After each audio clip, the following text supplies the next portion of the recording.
Once bees have collected enough nectar, they return to the hive and deposit them in wax cells. These wax cells are built in symmetrical geometric shapes called hexagons. Bees have the innate intelligence to build their honeycombs in hexagonal tiles. This allows the maximum number of cells of the same size to be created. At the same time, the circumference of the cells is minimized. In other words, it is an effective way to use the least amount of material. The geometric efficiency of the hexagon can be found everywhere in nature.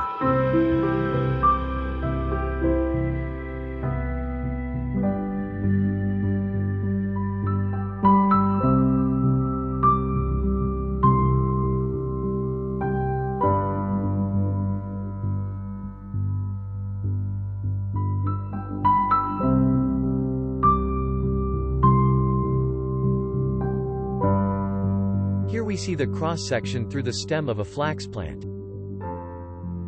As you can clearly see, the plant fibers are also hexagonal in structure. This is not by chance. Nothing in nature around us has come about by chance, but follows an intelligent design. Only because of this efficiency and the resulting stability can trees grow to these heights.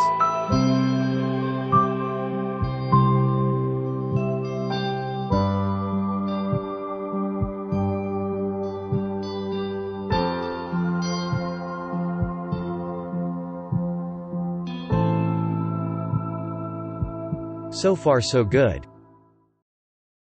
The hexagonal structure of structures and fibers seems to be quite normal in living matter. But what can be seen here? Hexagonal columns of stone, so-called basalt. Seen here in the Giant's Causeway in Northern Ireland.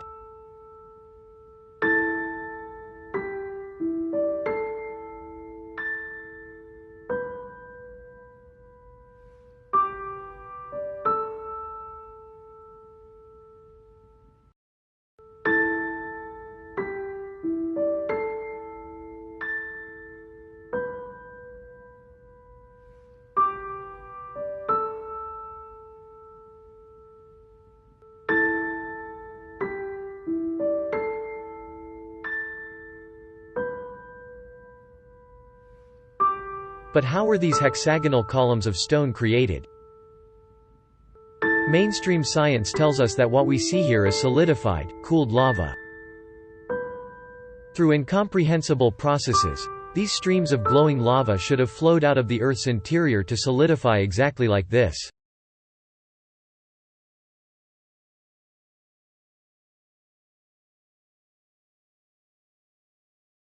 One of the best known of these anomalies is probably Devil's Tower in the American state of Wyoming.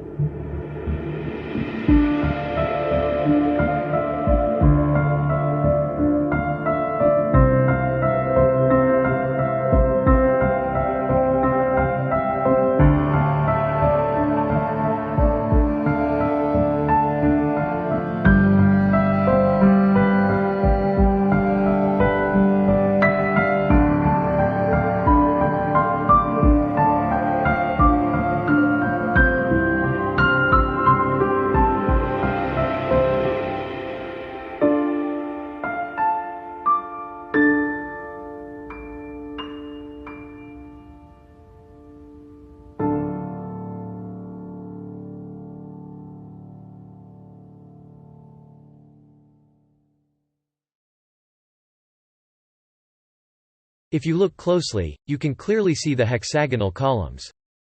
Very similar to the fibers of a plant shown before. Some of these fibers seem to dissolve over time and break away from the overall mass. It is also noticeable that the outer skin of these strands seems to be flaking off, as if a thin layer of embroidery is lying over it. If you take another closer look at the fibers of a plant, you will discover a thin connective tissue skin similar to that of muscle fibers. If you take a closer look at the transition of the hexagonal columns coming out of the ground, you can see that they do not grow straight out of the ground, but rather taper upwards like the roots of a tree. What is a clear indication for the fact that the theory of magma columns risen from the ground is actually impossible.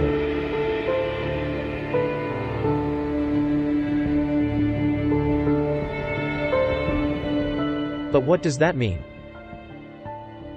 Didn't we realize the obvious, and believe the official explanation without question?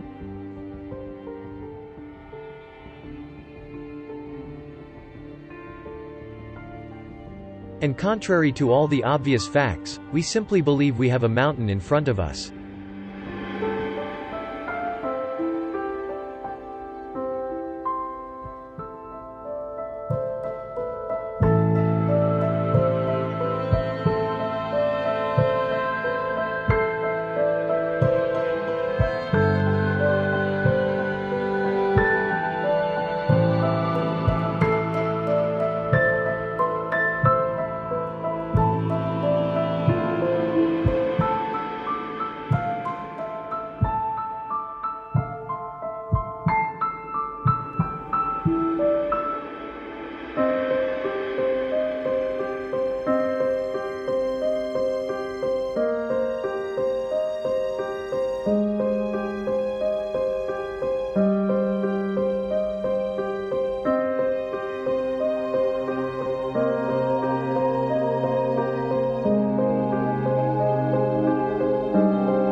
It seems that what we have learned under the term Table Mountain are in reality the remains of gigantic tree giants. And if these gigantic trees were felled with machines unimaginable to us, what happened to these ones?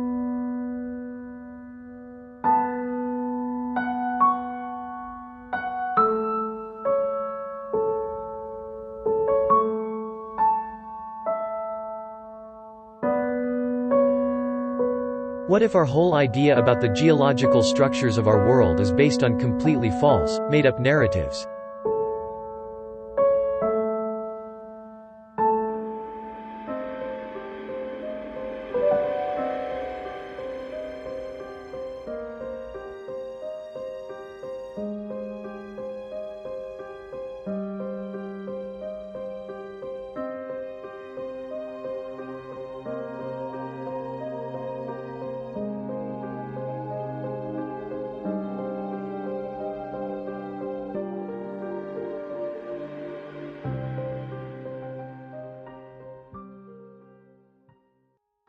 And once again the narrow path leads us to lonely, windy heights in search of truth.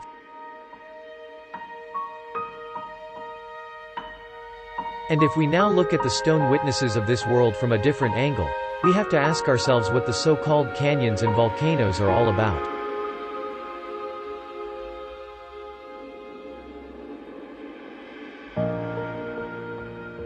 Let's look at the rock structures of many of the canyons we know, whose formation we were taught was the result of millions of years of wind and weather and erosion. If we now compare these formations with the remains of modern open-pit mines, then it is very difficult not to see the clear similarity.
Let's now take a look at the so-called spoil heaps.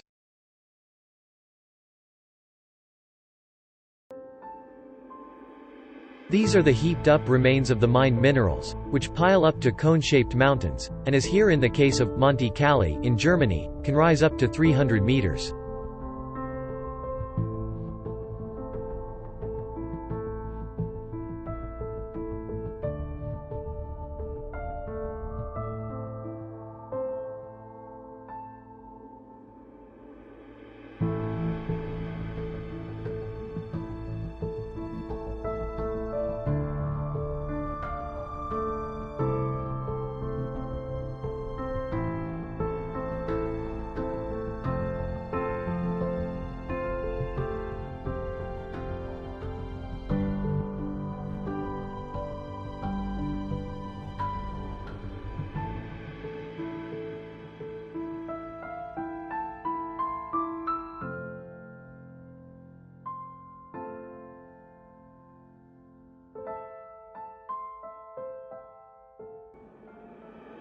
The so-called dump fires are caused by the oxidation of coal or minerals with oxygen. As a result of the resulting heat generation, the coal in the spoil heaps of coal mines, for example, ignites.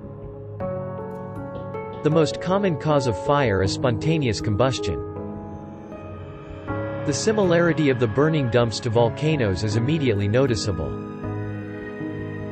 Georgius Agricola, who is considered the father of mineralogy and the founder of modern mining, already compared burning tailings piles with volcanoes 400 years ago.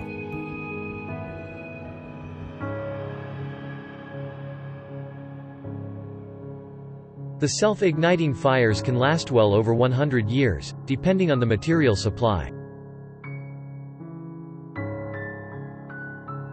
Today's piles are limited by legal regulations to a few hundred meters. But let's just remove this limit and think about the comparison of the felled giant trees with the Table Mountains.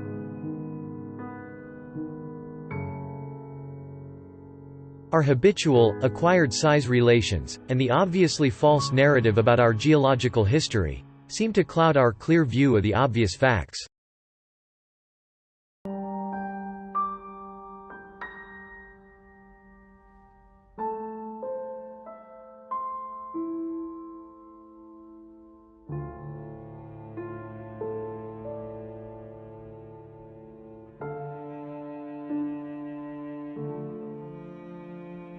It seems that our world is a scene of unimaginable geological depletion, and a violent gigantic act of global deforestation.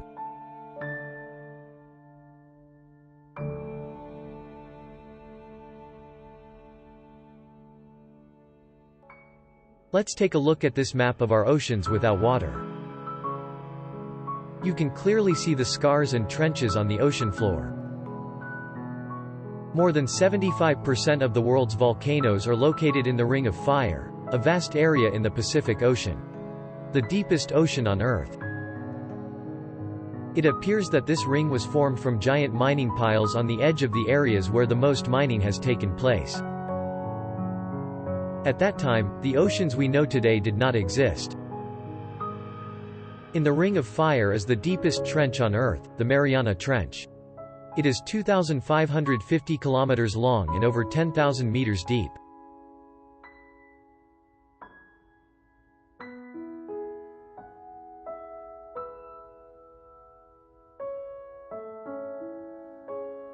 It is no coincidence that the largest volcano on Earth, the Tamu Massif, which is the size of Great Britain, is located right next to these trenches underwater. This combination of deep excavations and spoil heaps heaped up next to them can be found all over the world. Also striking is the fact that people always settled mostly next to, or on the slopes of volcanoes. Here to see at the example of the Vesuve in Italy. The dramatic fate of the city of Pompeii, which was located at the foot of this volcano, should be known to most people.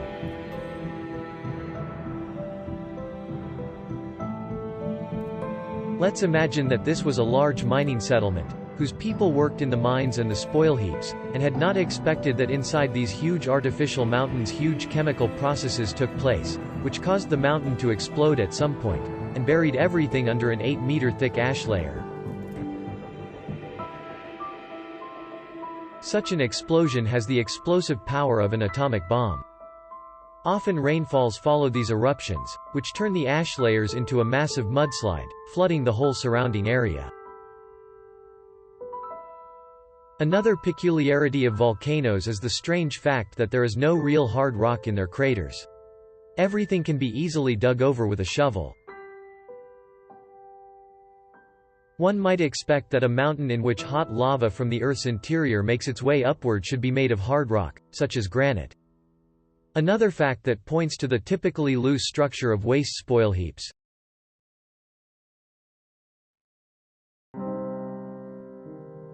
It is proven that trees, mushrooms and all plants of the forest communicate with each other with a huge, widely branched root system. They communicate via slowly pulsating electrical signals. Let us now look at the rivers of our Earth from above. The resemblance to giant root systems is striking. Could these be in reality the hollowed out and flooded root systems of our former felled mother trees? Is it a coincidence that all these giant tree stumps are located in national parks or often in protected or hard-to-reach regions?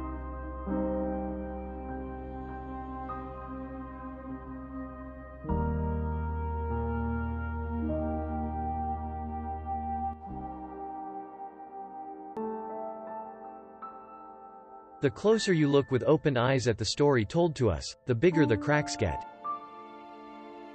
It seems that the complete course of time and the time periods mentioned to us do not fit together. Let's look at this building, for example. It is the Umberto Gallery in Naples. If you search on a worldwide known auction platform on the internet for old postcards of this gallery, you come across, for example, a copy from 1915. Interesting are the Roman numerals above the archway. They show the date of construction. They show the year 1890. This date is also mentioned in the official sources as the date of construction. Now let's look at another old postcard of the Umberto Gallery. This time it is from 1905. Strangely enough, there are slightly different numbers on the archway.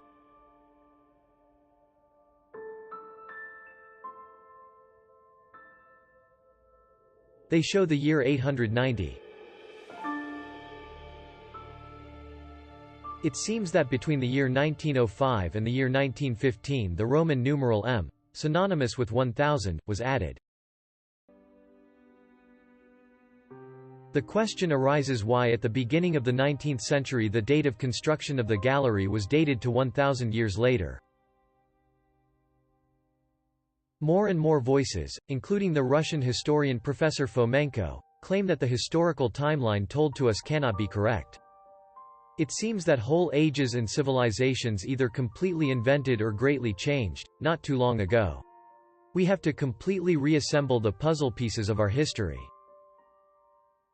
Finally, we take a look at old film footage, on which is obviously to be seen the construction of Stonehenge. According to official history, it was built over 4,000 years ago in the Stone Age.